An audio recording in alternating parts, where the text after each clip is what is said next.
Bien, pues comenzamos la escuela bíblica, fundamentos básicos para la vida cristiana. Estamos en la lección 7 todavía, que se titula ¿Quiénes somos y qué tenemos en Cristo?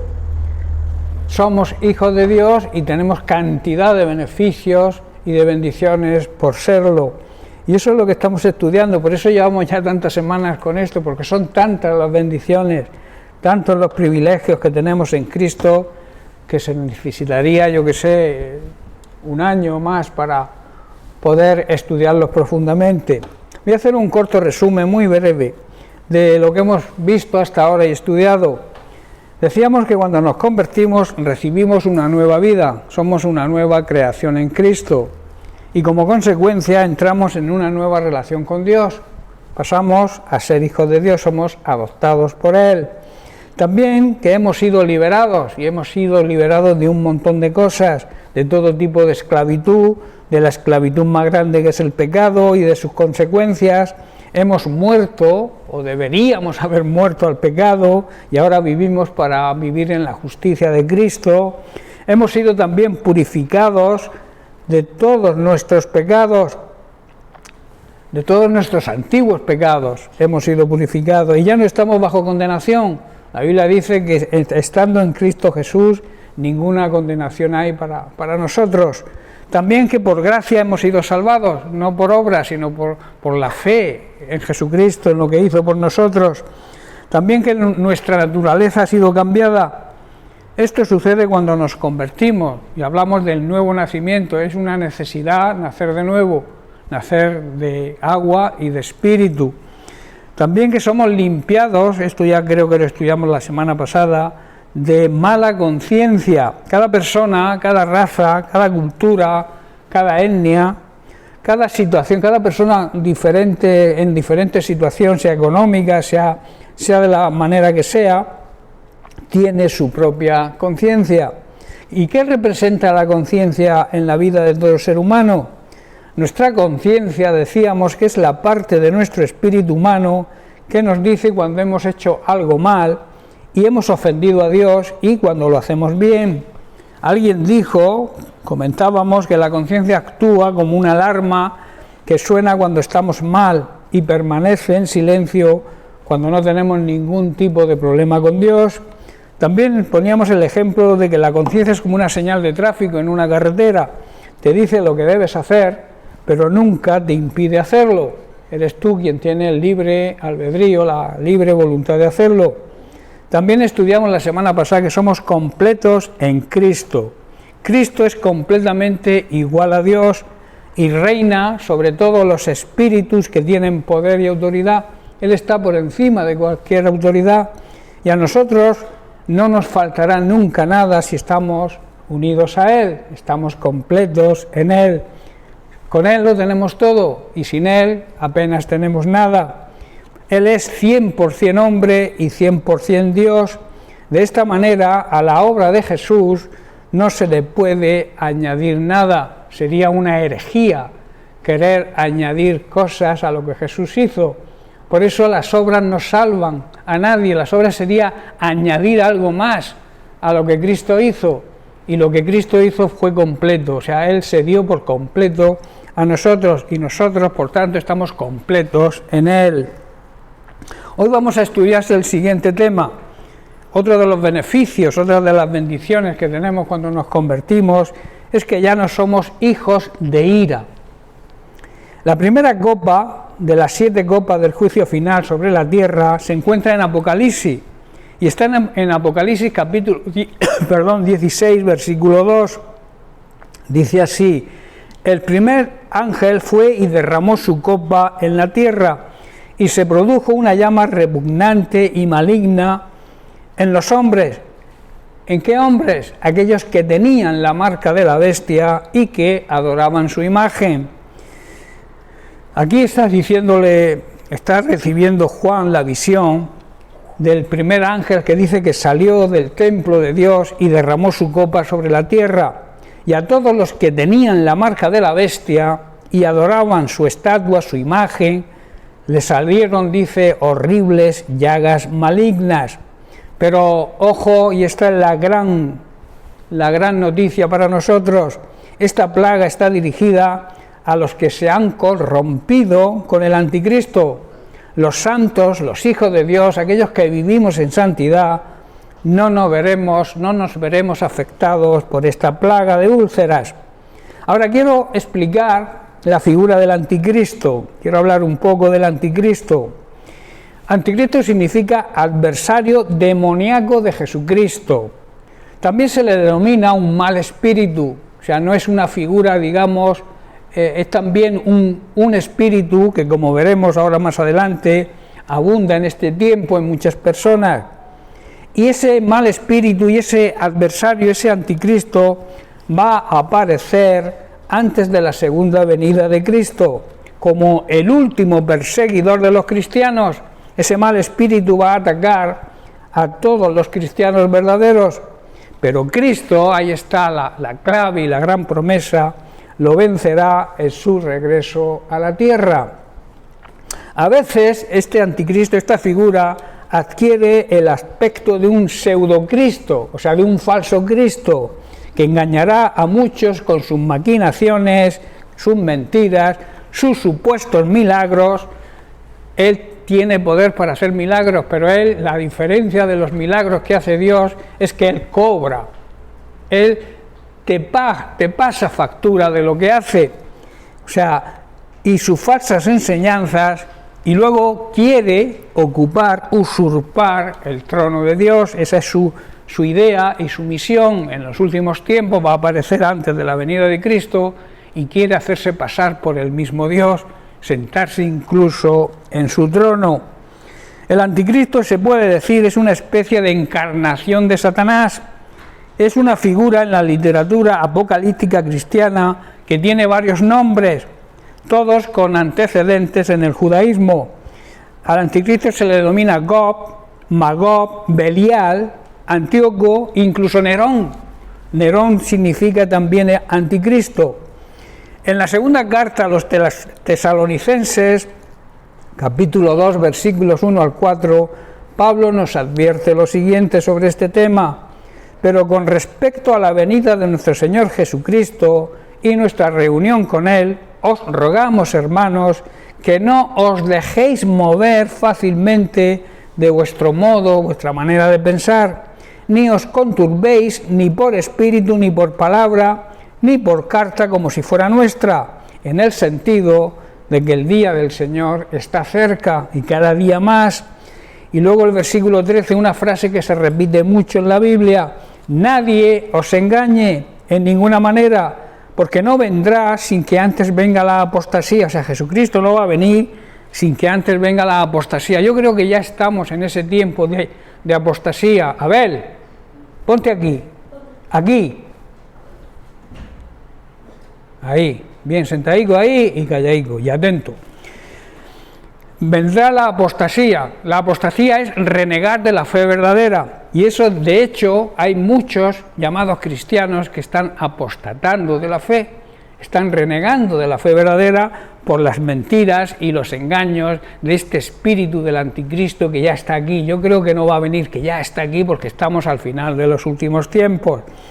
Y se manifieste el hombre de pecado. O sea, el hombre de pecado es otro de los nombres, hombre de iniquidad también se le llama, otro de los nombres del anticristo, y también se le llama el hijo de perdición.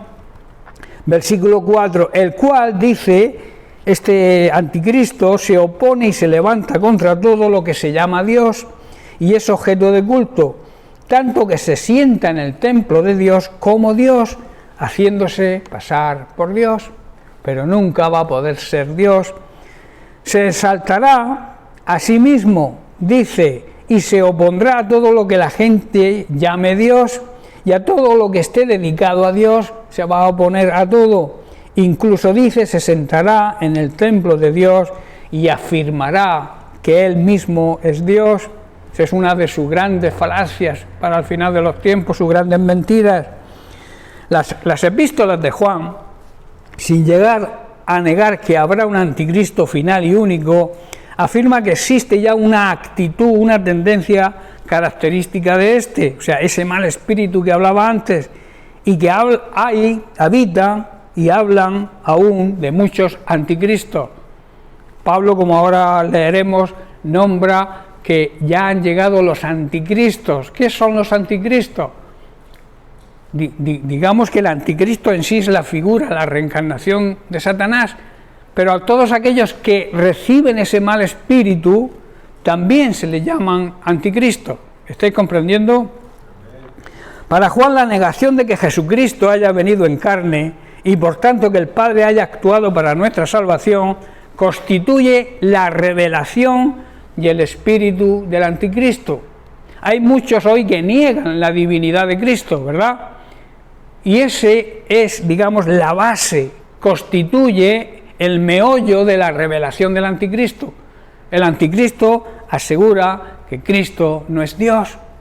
Como existen hoy muchas, y por eso la palabra de Dios dice que estemos atentos, que nadie nos engañe, porque este espíritu que está en muchos llamados cristianos, este espíritu del anticristo, quiere negar y niega la divinidad de Dios, pero como hemos leído, Jesucristo, la divinidad de Cristo, Jesucristo es 100% hombre, pero también es 100% Dios, y muchos lo negarán.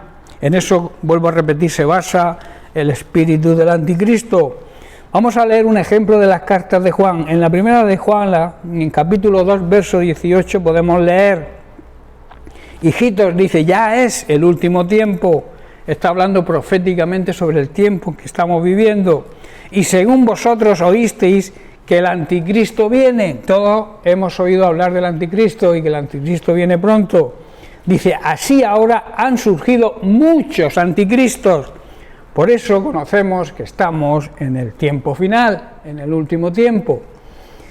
Juan aquí nos advierte que tengamos cuidado con los anticristos y sus malos espíritus.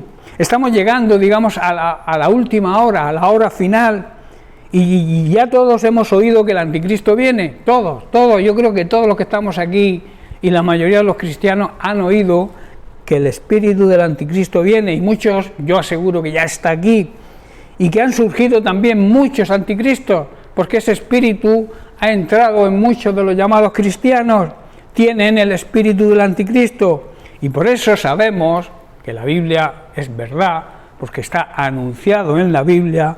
Sabemos por estas señales que estamos al final de los últimos tiempos. Pablo también en Efesios capítulo 2, versículo 1-7, nos habla, y esta es la gran noticia, que nosotros los santos, los hijos de Dios, somos libres de toda mentira y engaño de Satanás, y también por tanto somos libres de la ira santa de Dios. Dice el versículo 1, y Él, Jesucristo, os dio vida a vosotros cuando estabais muertos en vuestros delitos y pecados, en los cuales anduvisteis en otro tiempo, siguiendo la corriente de este mundo, conforme al príncipe de la potestad del aire, el espíritu, ese espíritu del anticristo que ahora opera en los hijos de desobediencia, entre los cuales dice y afirma también nosotros vivíamos en otro tiempo, ¿verdad? En los deseos de nuestra carne, en los deseos de nuestra naturaleza humana pecaminosa, haciendo la voluntad de nuestra carne y de los pensamientos, y por tanto éramos por naturaleza hijos de ira, ¿verdad? Lo mismo que todos los demás. Pero Dios, hermanos, que es tan rico en misericordia, por su gran amor con que nos amó y nos sigue amando, aún nosotros estando muertos en pecados, nos dio vida juntamente con Cristo. Somos salvos por gracia, añade. Y el versículo 6 dice, y juntamente con Él nos resucitó, y asimismo nos hizo sentar en los lugares celestiales con Cristo Jesús, para mostrar en los siglos venideros las abundantes riquezas de su gracia en su bondad para con nosotros en Cristo Jesús. Este capítulo de Efesios habla de la nueva vida que tenemos en Cristo, ese beneficio, esa bendición que tenemos por ser hijos de Dios y habernos convertido. Antes de conocer a Cristo, estábamos muertos. Esta muerte habla de muerte espiritual, que significa condenados a causa de nuestra desobediencia y nuestros muchos pecados. Vivíamos en pecado, igual que el resto del mundo, de la gente, obedeciendo al diablo, a veces sin quizá nombrarlo, pero estábamos obedeciendo al diablo, que es el líder de los poderes del mundo invisible, quien es el espíritu que actúa en el corazón, escuchad bien, de los que se niegan a obedecer a Dios. Cuando tú te niegas a obedecer a Dios es porque el espíritu del anticristo está actuando en tu corazón. Por eso debes rechazarlo y estar pendiente de que no ser engañado. Todos vivíamos así en el pasado, todos, siguiendo los deseos de nuestras pasiones y la inclinación de nuestra naturaleza pecaminosa, lo que la Biblia llama concupiscencia, y la inclinación de esa naturaleza por nuestra propia naturaleza, dice, éramos objeto del enojo, de la ira de Dios, igual que todos los demás. Pero gracias a Dios nosotros ahora hemos sido librados de esa ira de Dios, de esa ira santa. Luego explicaré la diferencia de la ira humana y la ira de Dios. Pero luego dice, pero Dios, que es tan rico en amor y en misericordia y nos ama tanto, que a pesar de que estábamos condenados por causa de nuestros pecados, nos dio vida, nos resucitó cuando levantó a Cristo de los muertos. Simbólicamente, cuando Cristo resucitó, cuando Cristo fue levantado entre los muertos, tú y yo resucitamos con Él a esa nueva vida. Estábamos condenados y entonces recibimos la salvación, esa nueva vida que tenemos en Cristo. Cuando Cristo resucita, todos los que estamos unidos a Él, todos aquellos que hemos nacido de nuevo, que nos hemos convertido de verdad, resucitamos con Él. Amén. Y esto solo se produce por la gracia de Dios, porque es un regalo de Dios, no lo merecemos, pero Cristo y Dios, Cristo con su sacrificio y Dios entregando a su Hijo, nos concede esa gracia. La gracia es el mismo Jesucristo y es un regalo que Dios nos hace. Y cuando nos levantó de los muertos junto con Cristo, también nos sentó con Él en los lugares celestiales. Simbólicamente estamos unidos a Cristo y como Cristo es la cabeza, nosotros somos el cuerpo. Donde está la cabeza está el cuerpo. Por tanto, nosotros simbólicamente estamos sentados en los lugares celestiales. De esta manera, en los tiempos futuros y a las generaciones venideras, Dios puede ponernos como ejemplo de la increíble riqueza de su gracia y la bondad y la misericordia y el amor que tuvo con nosotros, como se puede ver en todo lo que ha hecho. Analizando nuestra vida, si somos sinceros, veremos las grandes cosas que el Señor ha hecho en nuestra vida, los que estamos unidos a Cristo. La ira, ¿qué es la ira? La ira es la respuesta, digamos, emocional cuando se percibe el mal y la injusticia. Cuando vemos un mal y una injusticia nos viene la ira, esa respuesta emocional, y con frecuencia se traduce como enojo, indignación, cólera y también irritación. Todos los seres humanos y también Dios mismo expresan la ira, pero hay una gran diferencia entre la ira humana y la ira de Dios, que es lo que voy a explicar ahora. La ira de Dios es santa y siempre es una ira justificada. En cambio, la ira humana nunca es santa, siempre actúa por impulsos guiados por nuestra carne y muy rara vez nuestra ira es justificada. Esa es la diferencia con la ira de Dios, que la ira de Dios es santa y tiene siempre justificación. En el Antiguo Testamento, la ira de Dios era una respuesta divina al pecado y la desobediencia de su pueblo Israel. La idolatría era con mucha frecuencia la causa de esa ira divina. El enojo y la ira de Dios va dirigida hacia aquellos que no siguen, que no aceptan, que no hacen su voluntad. Los profetas del Antiguo Testamento frecuentemente escribían acerca de un día en el futuro y lo llamaban el día de la ira, precisamente. Vamos a ver un caso Lo tenemos en el profeta Sofonías, en el capítulo 1, leemos los versículos 14 y 15. Dice así: cercano está el día grande del Señor, cercano y muy próximo. Es amarga la voz del día del Señor. Dice: gritará allí el valiente. Día de ira aquel día, día de angustia y de aprieto, día de alboroto y de asolamiento, día de tinieblas y de oscuridad, día de nublado y de entenebrecimiento. Vaya palabrica.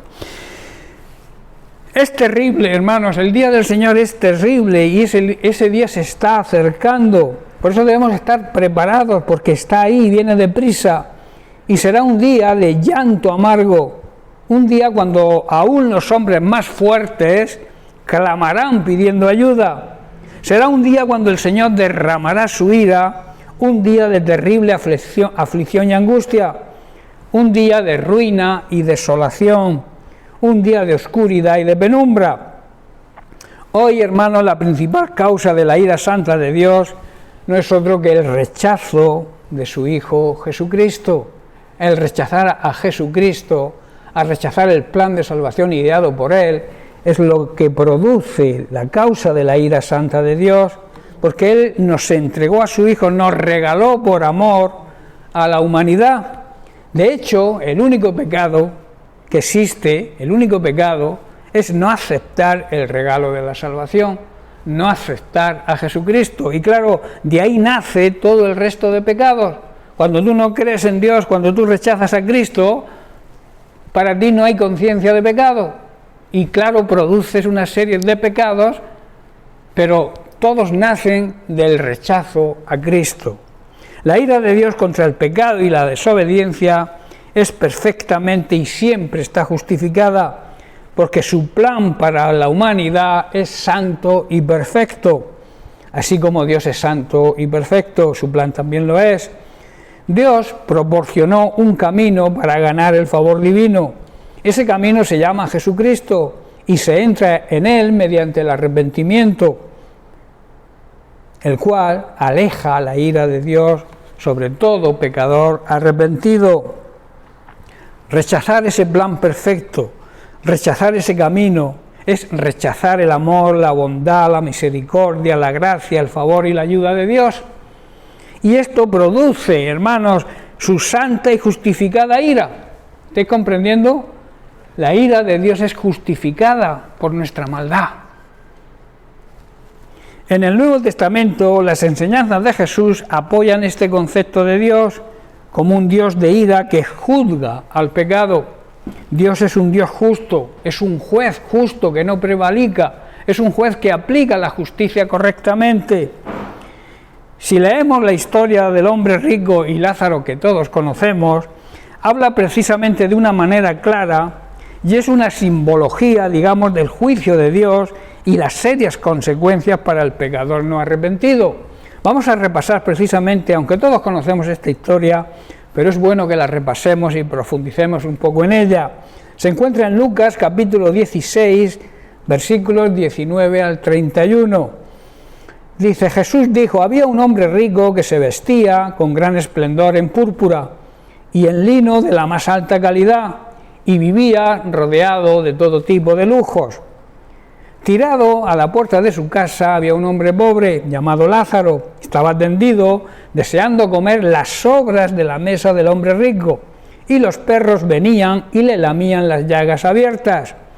Con el tiempo, esto siempre va a ocurrir, le va a ocurrir a toda la humanidad, con el tiempo el hombre pobre murió y los ángeles lo llevaron a estar con Abraham, lo que la Biblia llama el seno de Abraham. El seno de Abraham es un lugar previo al cielo, no es el cielo en sí, pero no hay ningún tipo de sufrimiento. Y no es el cielo todavía porque Cristo aún no había sido glorificado. Todavía nadie podía ir al cielo, nadie podía ir al paraíso.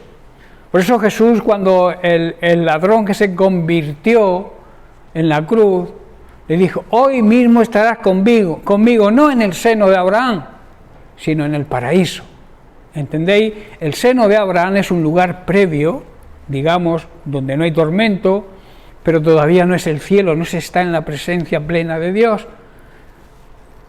Por eso cuando la Biblia dice, bajó a los infiernos, rescató a los cautivos, llevó consigo la cautividad. O sea, los que estaban en el seno de Abraham los recogió y los llevó al cielo. El seno de Abraham eran todos los que morían, fieles a Dios, pero que todavía Cristo no había venido a la tierra y había hecho su ministerio, había muerto, resucitado y había sido glorificado. A partir de ahí tenemos la entrada libre, porque el velo del templo se rasgó. A través del velo, que es el cuerpo de Cristo, podemos entrar a la presencia de Dios, a lo que es el cielo, el paraíso.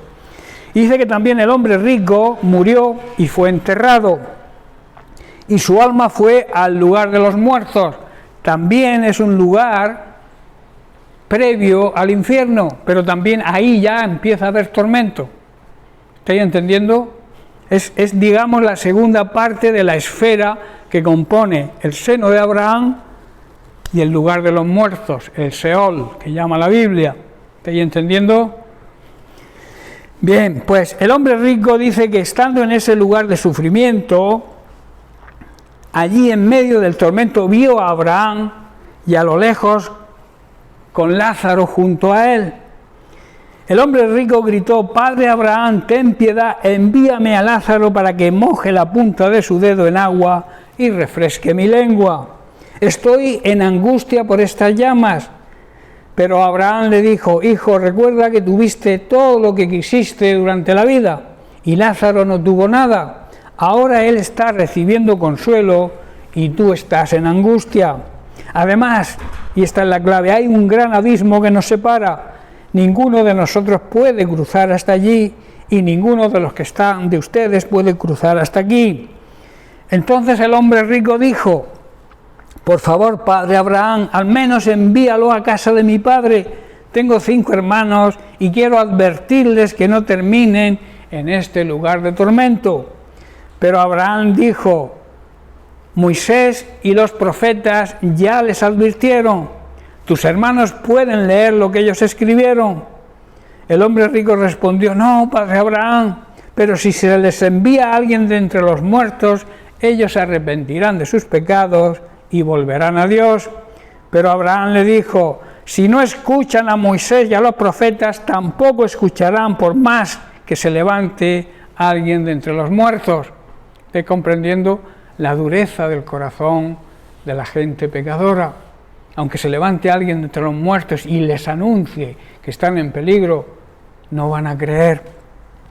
Jesús también dijo en Juan capítulo 3, versículo 36, el que cree en el Hijo tiene vida eterna. O sea, no tendrá vida eterna, tiene ya vida eterna. Pero por el contrario, el que rehúsa creer en el Hijo no verá esa vida eterna. Y añade, sino que la ira de Dios está sobre él. Los que creen en el Hijo de Dios, en Jesucristo, y lo obedecen, tienen ya plena vida eterna. Podemos disfrutar esa vida eterna aquí ya, como un anticipo, como yo suelo decir. La vida eterna debemos empezar a vivirla aquí y continuarla luego la plenitud cuando partamos de esta tierra.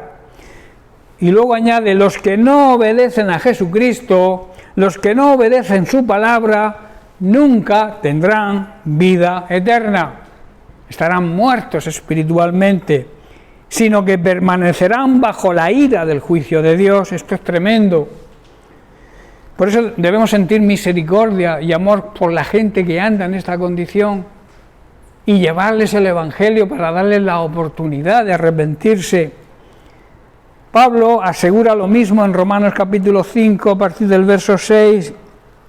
Dice así: porque Cristo, cuando aún éramos débiles, o sea, no teníamos fuerza ni para movernos, a su tiempo murió por los impíos o por los pecadores. Ciertamente, dice el versículo 7, apenas morirá alguno por un justo. Con todo, pudiera ser que alguno osara morir por el bueno. ¿Qué quiere decir Pablo con este versículo? Está diciendo que en realidad no es fácil que alguien esté dispuesto a dar su vida por otra persona. No es fácil. Aunque sea buena y honrada esa persona. Tal vez, dice, podría encontrarse a alguien que diera su vida por alguna persona realmente buena. Pero muy pocos están dispuestos a dar la vida por nadie. Versículo 8. Pero en cambio Dios muestra su amor para con nosotros en que siendo aún pecadores, siendo sus enemigos, Cristo murió por nosotros. Cristo murió no por personas buenas, ni personas honradas, ni personas muy buenas. Murió por nosotros que éramos malos, que éramos pecadores, que éramos sus enemigos. Ahí está la diferencia. Pues mucho más dice, estando ya justificados en su sangre, por medio de él seremos salvos de la ira. Qué tremendo, ¿verdad? Dios no quiere que nadie se condene. Dios no quiere que su ira recaiga sobre nadie. Pero si recae no es culpa de Dios, porque Dios ha dado el medio, ha dado la solución para librarnos de esa ira santa de Dios. Y luego dice el versículo 10, porque si siendo enemigos fuimos reconciliados con Dios por la muerte de su Hijo, mucho más estando reconciliados seremos salvos por su vida, por su resurrección. Y no solo esto, sino que también nos gloriamos en Dios por el Señor nuestro Jesucristo, por quien hemos recibido ahora la reconciliación. O sea, de alguna manera Cristo provocó que nosotros pudiéramos hacer las paces con Dios. Nosotros no podíamos hacerlo, nosotros estábamos muertos en nuestros pecados y delitos, y un muerto no puede hacer nada por reconciliarse con nadie. Pero para eso vino Jesucristo, murió en la cruz, sufrió, padeció, dedicó su vida a servir a los demás, pero luego resucitó para darnos esa nueva vida a nosotros.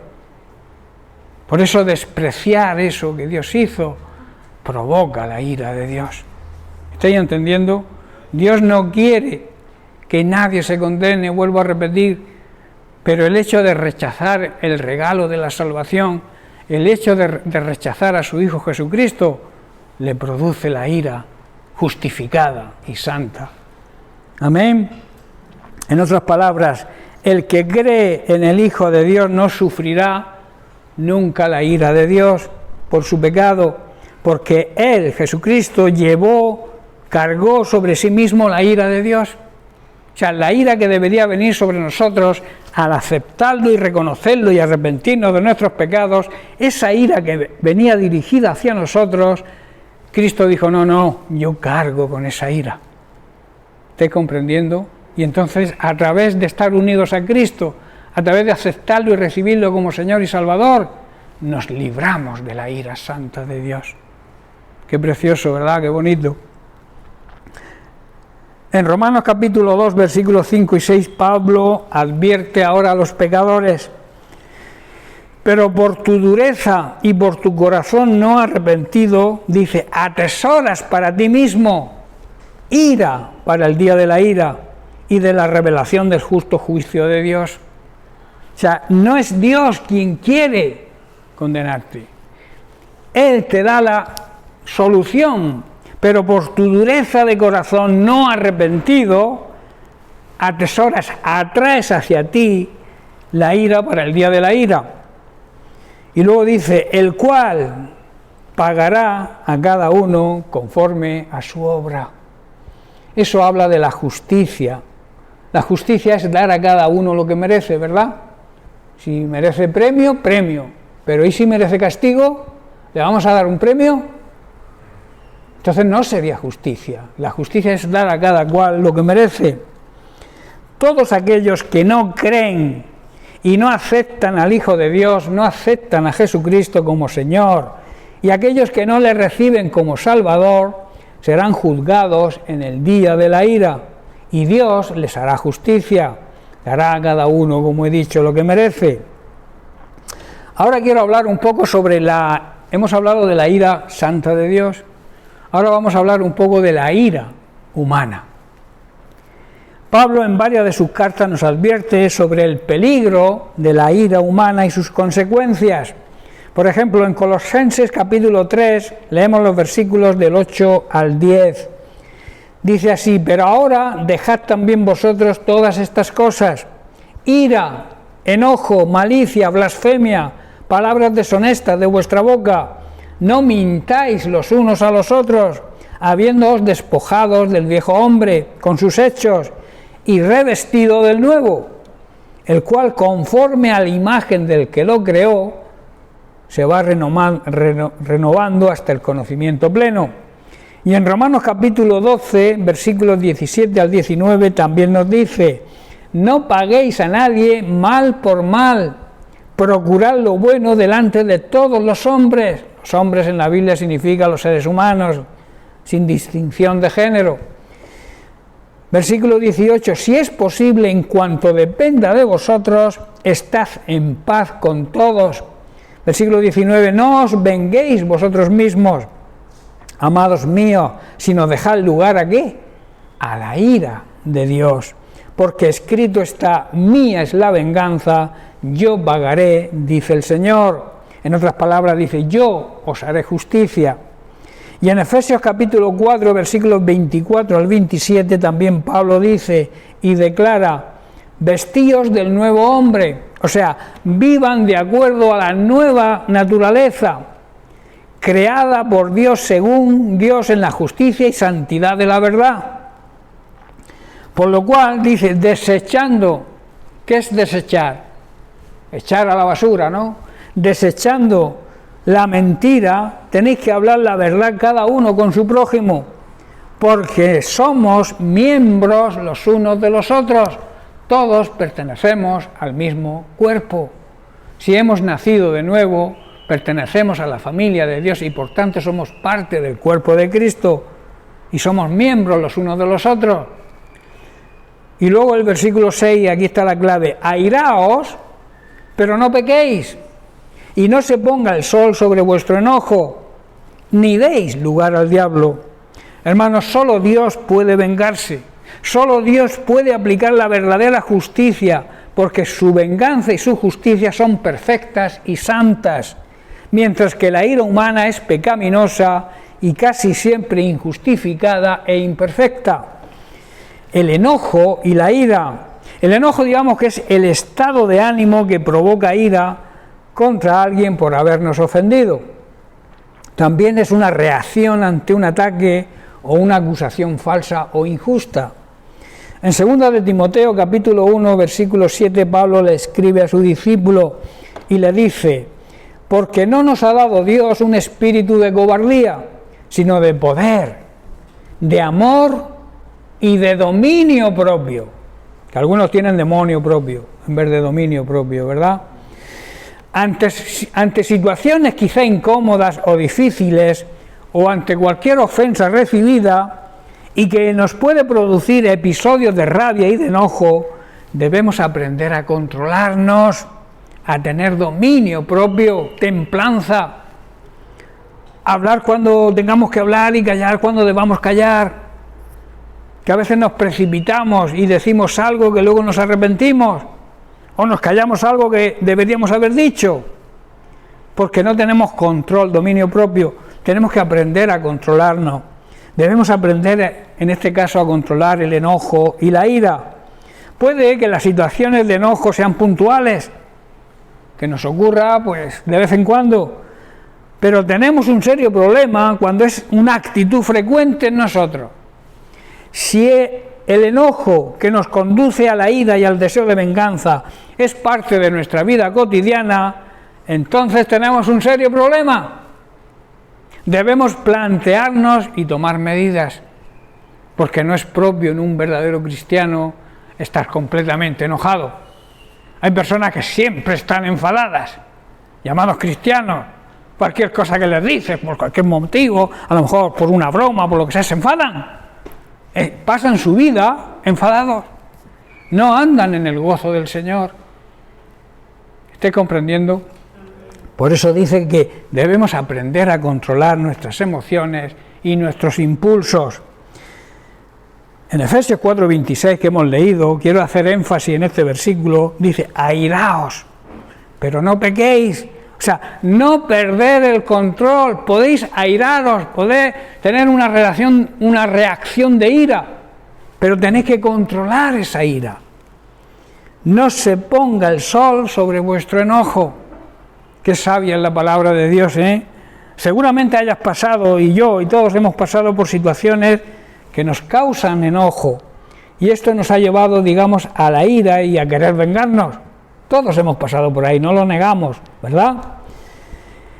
De ahí la exhortación y el consejo de Pablo. No debemos no debemos pecar al dejar que el enojo nos controle. Cuando pecamos es cuando no controlamos el enojo y la ira. Tú puedes enojarte, puedes tener ira, pero debes saber controlarla. Que ese enojo no se convierta en ira y acabe en venganza. ¿Estáis entendiendo? No debemos, por tanto, permitir que el enojo nos dure más de un día. Por eso la palabra, repito, la palabra de Dios es tan sabia y dice que no se ponga el sol mientras estemos enojados. Que no pasemos un día enojados, que arreglemos la situación antes de que se ponga el sol. El enojo no es más que la rabia que se presenta frente a algo que nos incomoda, que nos parece injusto, y a veces nos exasperamos y queremos tener venganza por nuestra cuenta. Sentirse airado ante una injusticia es normal. El problema es, y esto es muy común, cuando no lo sabemos controlar, como he dicho, el pecado radica precisamente en esto, en no controlar, en no tener dominio propio. ¿Estáis entendiendo? Coger ira por una cosa, por una circunstancia, por una injusticia que estamos viendo, no es pecado. El pecado es no controlar esa ira, esa rabia y querer vengarnos y luego hacerlo. ¿Estáis comprendiendo? Por eso debemos aprender a controlar y a dominar nuestras emociones y nuestro carácter. De ahí, como dice Pablo, que debemos aprender del carácter de Cristo. Él superó la mayor injusticia que nunca ningún ser humano ha sufrido, ¿verdad? Y supo controlarse. E incluso llegó a pedir el perdón a Dios el Padre para sus agresores. Eso es control, eso es dominio propio. En medio de la mayor injusticia, repito, que se ha cometido con un ser humano, Jesús nos marca el ejemplo de autocontrol. Supo controlarse.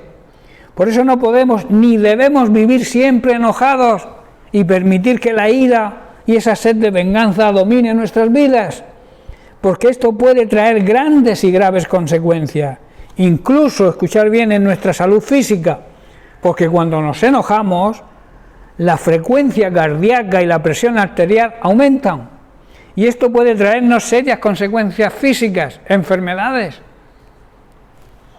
Eso no está aquí Moisés, que es médico, pero eso lo puede corroborar él. La Biblia enseña en el libro de Proverbios, escrito por Salomón, que la persona debe controlar su enojo y su ira, y esa persona que actúa así, entonces es una persona sabia, es una persona de gran conocimiento. En cambio, una persona que pierde el control fácilmente es una persona necia, dice Salomón, una persona terca que no sabe controlarse. Salomón también dijo: controla tu carácter, porque el enojo es el distintivo, la señal de los necios. Cuando tú te enojas por cualquier cosa, estás demostrándole a la gente que te rodea que eres un necio o una necia. Eso es lo que está diciendo Salomón, no lo estoy diciendo yo. La Biblia habla de personas que no supieron controlar el enojo y terminaron pecando. Llevados por la ira, tuvieron grandes problemas y son ejemplo para nosotros hoy para que no hagamos lo mismo. Debemos aprender, por tanto, a controlar esa ira y ese enojo. Uno de los casos, por poner un ejemplo más conocido, es el caso de Caín, que no supo controlar su ira y su enojo hacia su hermano Abel y terminó matándolo físicamente. No supo tener control, dominio propio de esa ira que le produjo la buena actitud de su hermano Abel, que no le hizo nada malo. Hermanos, el enojo, la ira, nos pueden conducir incluso a matar tanto física como espiritualmente. Tú puedes matar a alguien espiritualmente cuando no sepas controlar tu ira y tu enojo. el enojo y la ira sin control nos puede conducir a la violencia, a malas acciones, a palabras ofensivas que pueden influenciar en la vida de las personas que nos rodean y causar mucho daño. De ahí el autocontrol, la disciplina, el orden, la templanza, son señales, son características del fruto del Espíritu Santo, y se supone que como creyentes tenemos el Espíritu Santo dentro de nosotros aconsejándonos, guiándonos, y tenemos que producir ese fruto. Vemos las características del fruto del Espíritu Santo, lo encontramos en Gálatas 5, 22 y 23, dice así: mas el fruto del Espíritu es amor, gozo, paz, paciencia, benignidad, bondad, fe, y escuchar bien, mansedumbre, templanza, dominio propio, control. Y dice, contra tales cosas no existe ley. Hermanos, la mansedumbre, la templanza, el dominio propio son cualidades innatas del fruto del Espíritu Santo que todo creyente que se precie, que se llame y que sea verdadero debe producir. Por eso un creyente que no tenga dominio propio es un creyente pseudo-creyente. Pseudo, ¿sabéis lo que significa, no? Falso. Por este motivo, las Sagradas Escrituras nos enseñan y nos ordenan a quitar de nosotros toda amargura, toda ira, toda maldad y toda malicia. Ante cualquier circunstancia injusta, debemos ser benignos y misericordiosos y a través de nuestro ejemplo ayudar a otros para que aprendan a controlar el enojo y la ira. Seamos ejemplo para los demás, para que puedan vivir en paz unos con otros. Todos viviríamos en paz si supiéramos controlar la ira y el enojo, ¿verdad? Yo te digo algo, el enojo y la ira no aprovechan para nada. No nos trae ningún beneficio. Debemos aprender e imitar a Cristo, que fue un ejemplo de humildad y de dominio propio. De esta manera, hermanos, hallaremos descanso para nuestra alma. Para el buen cristiano, el enojo y la ira no casan, no unen con nuestra nueva naturaleza, la cual es la naturaleza, o debe ser la naturaleza de Cristo. ¿Estás comprendiendo? El enojo y la ira, si tú miras la vida de Cristo, Él es un ejemplo de mansedumbre, de humildad y de dominio propio. Y nosotros, al nacer de nuevo, al estar unidos a Cristo, tenemos esa misma naturaleza que tiene Cristo. Así lo afirma Pablo en 2 Corintios 5, 17, porque esto significa que todo aquel que le pertenece a Cristo se ha convertido en una persona nueva y por tanto comienza una nueva vida y maravillosa, que es servir a Cristo como Él se merece. Para comprender lo que es la libertad, para controlar la ira, el creyente necesita que el Espíritu Santo santifique y limpie su corazón de ese sentimiento de ira y de enojo. Estoy ya terminando. En Romanos capítulo 8, versículos 5 al 8, leemos: los que están dominados por la naturaleza pecaminosa piensan en cosas pecaminosas, pero los que son controlados por el Espíritu Santo piensan en las cosas que le agradan al Espíritu Santo, que es Dios, que le agradan a Dios. Por lo tanto, permitir que la naturaleza pecaminosa les controle la mente nos lleva a la muerte, nos lleva a la condenación. Aquí habla de muerte espiritual. Pero permitir que el Espíritu les controle la mente lleva a la verdadera vida, a la vida eterna y a la paz interior. Pues la naturaleza pecaminosa, dice, es enemiga de Dios siempre. Nunca obedeció las leyes de Dios y jamás lo hará. Por eso hay que nacer de nuevo. Por eso tenemos que tener la nueva naturaleza en Cristo. Por eso dice, los que todavía viven bajo el dominio de la naturaleza pecaminosa nunca pueden agradar a Dios. Esto muestra y demuestra la victoria que tienen sobre el pecado aquellos que están viviendo en el Espíritu, aquellos que son guiados por el Espíritu Santo de Dios. Y en Filipenses capítulo 4 leemos los versículos del 4 al 7. Dice, estén siempre llenos de alegría en el Señor. Lo repito, alégrense en el Señor, que todo el mundo vea que son considerados en todo lo que hacen. Recuerden que el Señor viene pronto. No se preocupen por nada, dice el apóstol. En cambio, debéis orar por todo. Pídale a Dios lo que necesite y denle gracias por todo lo que Él ha hecho. Así experimentarán la paz de Dios, que supera todo lo que podamos entender. Es una paz que no podemos entender. La paz de Dios cuidará, hermanos, nuestro corazón y nuestra mente, siempre y cuando y mientras vivamos en Cristo Jesús, unidos a Él. El corazón y la mente, controlados por el Espíritu Santo, están llenos de paz. Concluyo con una conclusión clara sobre el tema. La ira de Dios es algo terrible y aterrador para todos aquellos que rechazan la gracia de Dios. Solo aquellos que están cubiertos por la sangre de Cristo derramada por nosotros en la cruz pueden estar seguros de que la ira de Dios nunca caerá sobre ellos. Por eso debemos tener esa seguridad. Yo te pregunto, ¿tú tienes esa seguridad? Porque Pablo dice, estando ya justificados por lo que Cristo hizo, por su sangre, por Él seremos salvos de la ira. Como hemos dicho y como hemos sido declarados justos ante los ojos de Dios por la sangre de Cristo, con toda seguridad Él nos salvará de la condenación eterna, de la muerte espiritual. Pero escuchad bien, ay de aquellos que rechazan a Cristo, porque son acreedores a la ira santa de Dios.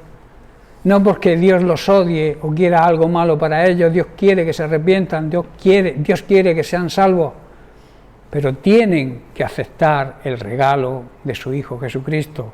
Rechazarlos le va a producir esa ira, y esa ira es la condenación eterna para aquellos que rechacen a Cristo. Amén. Bien, pues lo dejamos aquí y seguiremos la semana que viene con otra bendición que tenemos, otra característica de los que hemos nacido de nuevo, y es que hemos sido sanados. Ese va a ser el tema de la semana que viene, sanados tanto física como emocionalmente y espiritualmente. Amén. Bien, pues que Dios les bendiga.